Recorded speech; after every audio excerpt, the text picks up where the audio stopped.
debe hacer: dejar la llave del encendido en el carro porque pensaba que regresaría de inmediato. Cuando regresó, no más de un minuto más tarde, su carro ya no estaba allí. Lo peor es que en ese llavero estaban las llaves de su casa, y tuvo un sentido de desesperación por la estupidez que había cometido al dejar las llaves en el carro. Llamó a la policía para reportar el robo del carro, la cual le dijo que comenzaría la búsqueda del vehículo. Al otro día, y para sorpresa de todos, su automóvil estaba estacionado frente a su casa, bien lavado, brillante, limpio, con el tanque de gasolina lleno y con una nota que decía: siento muchísimo que tuve que llevarme su carro. Tenía una verdadera emergencia y necesitaba un vehículo. Discúlpeme y tenga la bondad de aceptar la tarjeta de regalo adjunta para que usted y su esposa vayan este fin de semana a comer en el hotel más lujoso de la ciudad. Nuevamente, perdone la molestia que le causé por haberme llevado su carro. Además, ya avisé a la policía que su carro ya ha sido encontrado, por lo tanto, no debe preocuparse de llamarles. Así que él y su esposa ese fin de semana fueron al hotel más lujoso de la ciudad y se dieron un verdadero banquete. Y de noche, cuando regresaron a su casa, la encontraron totalmente vacía. El astuto ladrón del carro había hecho copias de todas las llaves de la casa, invirtió un poco de dinero en la compra de la tarjeta para que fueran a comer y tuvo todo el tiempo del mundo para dejar la casa totalmente vacía y limpia. Y aunque esto de que a uno le roben la casa no es motivo de risa, lo que les acabo de contar sirve para enfocar el tema de hoy: un ladrón en la noche. Bien, veamos 1 Tesalonicenses 5 desde el verso 1. Pero acerca de los tiempos y las ocasiones no tenéis necesidad, hermanos, de que os escriba, porque vosotros sabéis perfectamente que el día del Señor vendrá así como ladrón en la noche, que cuando digan paz y seguridad, entonces vendrá sobre ellos destrucción repentina, como los dolores a la mujer encinta, y no escaparán. Mas vosotros, hermanos, no estáis en tinieblas, para que aquel día os sorprenda como ladrón. Porque todos vosotros sois hijos de luz e hijos del día. No somos de la noche ni de las tinieblas. Por tanto, no durmamos como los demás, sino velemos y seamos sobrios. Pues los que duermen, de noche duermen, y los que se embriagan, de noche se embriagan. Pero nosotros que somos del día, seamos sobrios, habiéndonos vestido con la coraza de la fe y amor, y con esperanza de salvación como yelmo. Porque no nos ha puesto Dios para ira, sino para alcanzar salvación por medio de nuestro Señor Jesucristo, quien murió por nosotros para que, ya sea que velemos o que durmamos, vivamos juntamente con Él. Por lo cual, animaos unos a otros, y edificaos unos a otros, así como lo hacéis. Amigos, debemos estar listos para el regreso del Señor Jesucristo. ¡Qué increíble es este tiempo cuando estamos viviendo entre el monte Calvario y las faldas teñidas de sangre y el monte Sión bañado con la gloria de Dios! Estamos viviendo entre la crucifixión y la coronación de nuestro Salvador, y debemos estar listos para que cuando Él regrese nos encuentre revestidos de su justicia. En este mensaje de Tesalonicenses hay 4 cosas que necesitamos entender. Primero, hay algo que debe esperar. Será un día sorpresa y sorprendente. Mire nuevamente los versos 1 y 2. Pero acerca de los tiempos y las ocasiones, no tenéis necesidad, hermanos, de que os escriba, porque vosotros sabéis perfectamente que el día del Señor vendrá así como ladrón en la noche.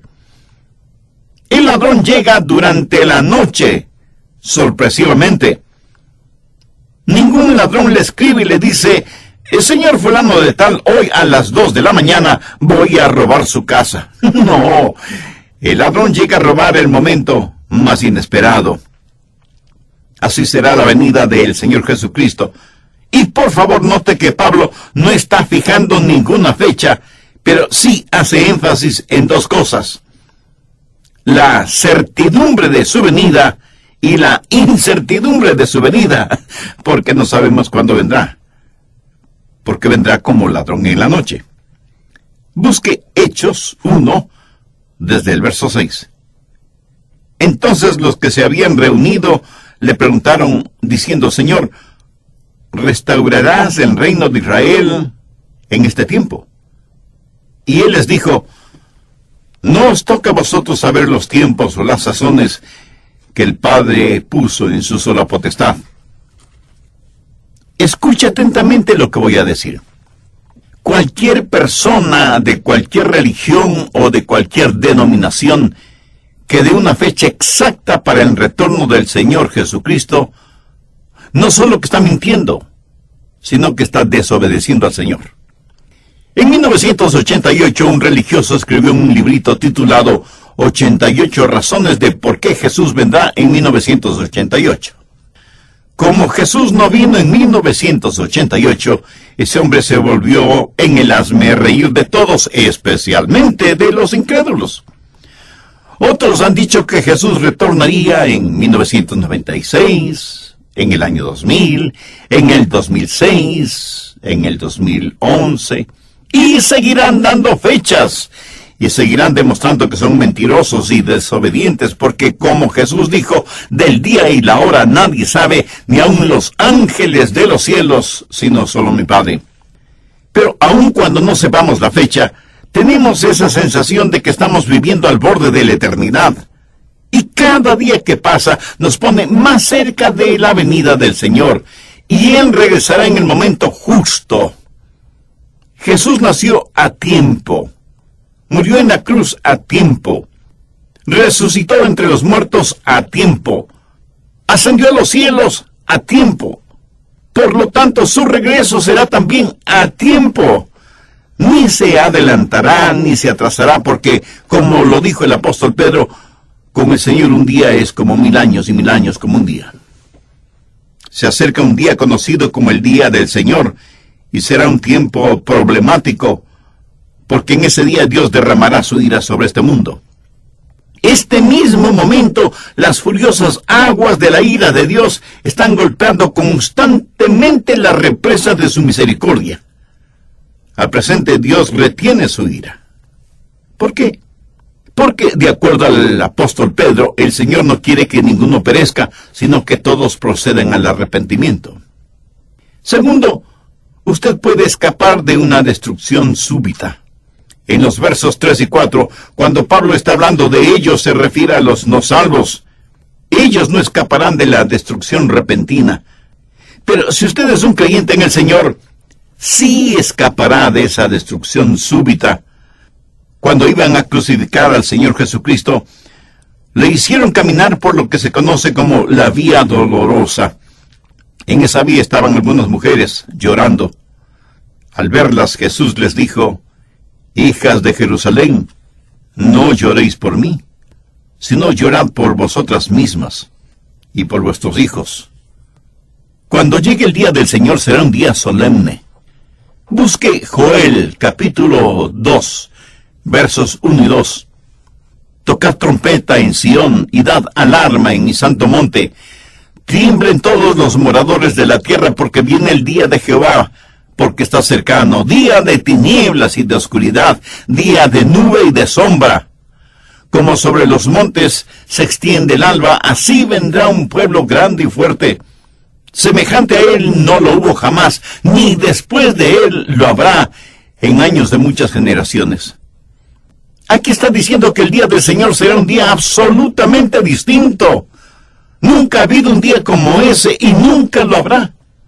Pensemos en las limpiezas étnicas, en los terremotos, en los huracanes, en los tsunamis, en los tifones, en las inundaciones, en todas estas cosas, y sin embargo el día del Señor será totalmente distinto. Jeremías 30:7 dice: ¡ah, cuán grande es aquel día! Tanto que no hay otro semejante a él, tiempo de angustia para Jacob, pero de ella será librado. Recuerde que Jacob es el nombre para los judíos carnales, y Dios promete una liberación nacional para los judíos. Daniel también habla de ese día en el capítulo 12, verso 1. En aquel tiempo se levantará Miguel, el gran príncipe que está de parte de los hijos de tu pueblo, y será tiempo de angustia, cual nunca fue desde que hubo gente hasta entonces. Pero en aquel tiempo será libertado tu pueblo, todos los que se hallen escritos en el libro. Joel dice que no ha habido un día como ese día. Jeremías y Daniel dicen casi exactamente lo mismo. Y Jesús en Mateo 24:21 dijo, porque habrá entonces gran tribulación, cual no ha habido desde el principio del mundo hasta ahora, ni la habrá. Mi amigo, el día del Señor será un día solemne. Nunca ha habido ni nunca habrá un día como ese. Y necesitamos escapar de ese día. Apocalipsis 6 dice que los hombres se esconderán en cuevas y cavernas y pedirán, rogarán a las montañas que caigan sobre ellos, diciendo, caed sobre nosotros y escondednos del rostro de aquel que está sentado sobre el trono y de la ira del Cordero, porque el gran día de su ira ha llegado, ¿y quién podrá sostenerse en pie? El anticristo, quien estará gobernando el mundo en esa época, hará que Hitler parezca un Boy Scout a su lado. Será un día de destrucción súbita. Y aunque muchos consideran esta clase de mensajes exageradamente alarmantes, este mundo será sorprendido si es que no escucha y presta atención a la palabra de Dios, lo mismo que sucedió en los días de Noé. Esta es una de las razones por las que no creo que la iglesia va a pasar por la tribulación, porque la gran tribulación no es tiempo de paz y seguridad. El tiempo de paz y seguridad es cuando llegue ese día y seamos librados de experimentarlo. Mateo 24, desde el verso 36. Jesús les hace conocer a sus discípulos que el día y la hora nadie lo sabe, ni siquiera los ángeles del cielo, sino únicamente su Padre. Pero note lo que dice en el verso 37. Mas como en los días de Noé, así será la venida del Hijo del Hombre. ¿Y cómo fueron los días de Noé? Verso 38. Porque como en los días antes del diluvio estaban comiendo y bebiendo, casándose y dando en casamiento, hasta el día en que Noé entró en el arca, y no entendieron hasta que vino el diluvio y se los llevó a todos. Así será también en la venida del Hijo del Hombre. Quiere decir que todos estaban viviendo su vida rutinariamente. Matrimonios, fiestas, diversión, hacer dinero, tener más fiestas, inventarse nuevas diversiones. Los días de Noé. Hasta que un día Dios le dijo a Noé y a su familia que entraran en el arca. Dios cerró la puerta del arca y abrió las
un filósofo, el doctor Flavio Sabelotodo, y un religioso, el reverendo Ernesto Rásqueme el Oído.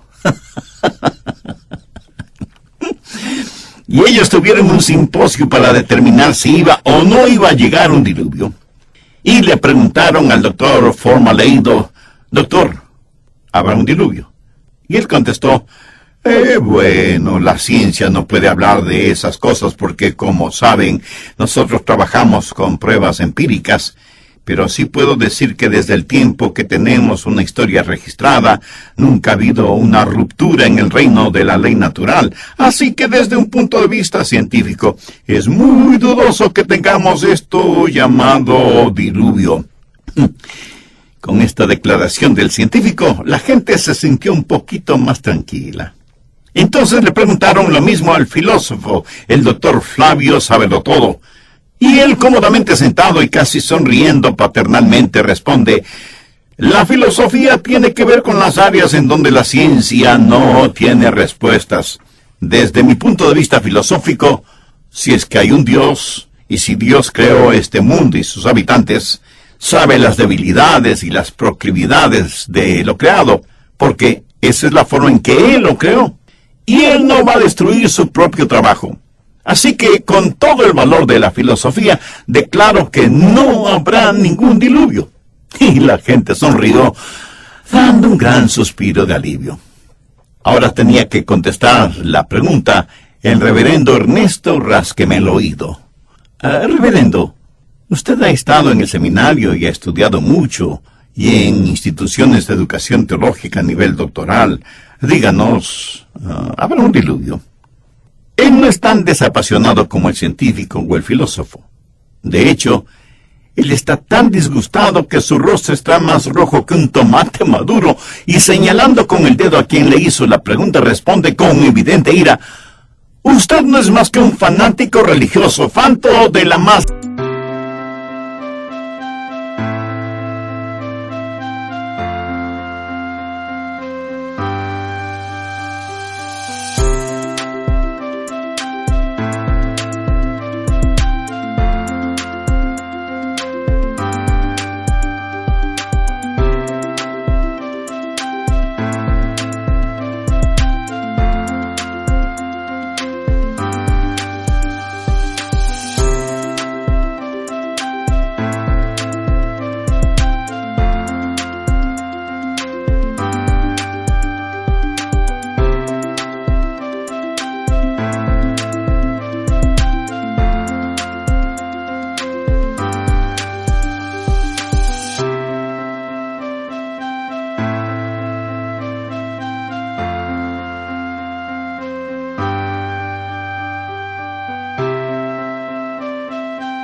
seguridad, entonces vendrá sobre ellos destrucción repentina como los dolores de la mujer encinta.